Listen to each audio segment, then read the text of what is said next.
अंतवत् तु फलं तेषां ततः भवति अल्पमेधसाम् देवान् देवयजः यान्ति मत्भक्ता यान्ति मामपि।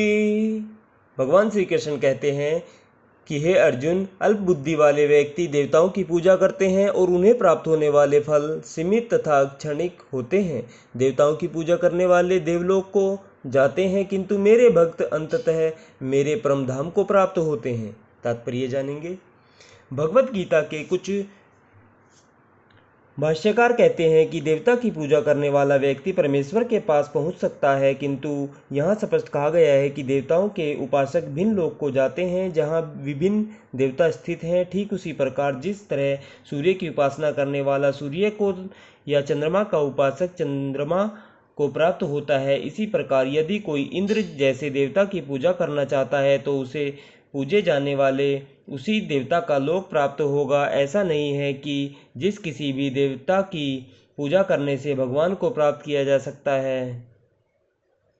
यहाँ पर इसका निषेध किया गया है, क्योंकि यह स्पष्ट कहा गया है कि देवताओं के उपासक भौतिक जगत के अन्य लोकों को जाते हैं, किंतु भगवान का भक्त भगवान के ही परमधाम को जाता है।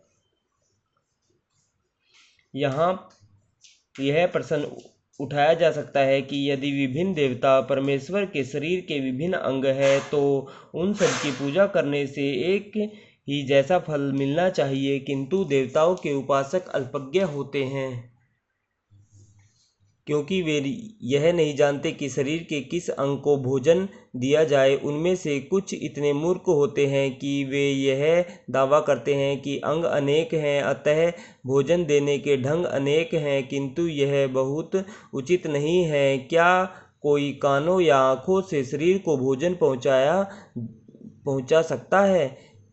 वे यह नहीं जानते कि ये देवता भगवान के विराट शरीर के विभिन्न अंग हैं, और वे अपने अज्ञानवश यह विश्वास कर बैठते हैं कि प्रत्येक देवता पृथक ईश्वर हैं तथा परमेश्वर का प्रतियोगी हैं।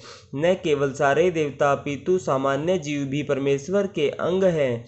श्रीमद् भागवत में कहा गया है कि ब्राह्मण परमेश्वर के सिर है, क्षत्रिय उनकी बाहें हैं, वैश्य उनकी कटी तथा शूद्र उनके पाँव हैं, और इन सब के अलग अलग कार्य हैं। यदि कोई देवताओं को तथा अपने आप को परमेश्वर का अंश मानता है तो उसका ज्ञान पूर्ण है, किंतु यदि वह इसे नहीं समझता तो उसे भिन्न लोकों की प्राप्ति होती है जहाँ देवतागण निवास करते हैं।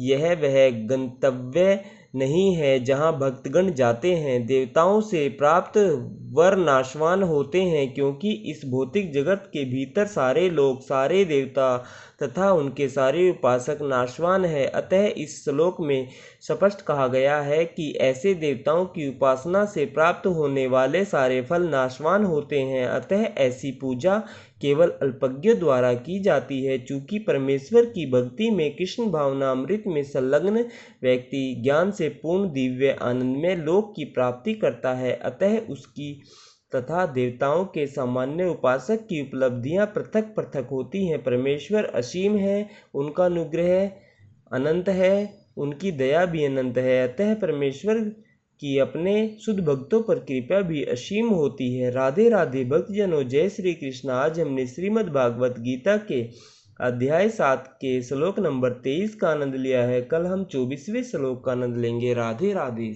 जय श्री कृष्ण।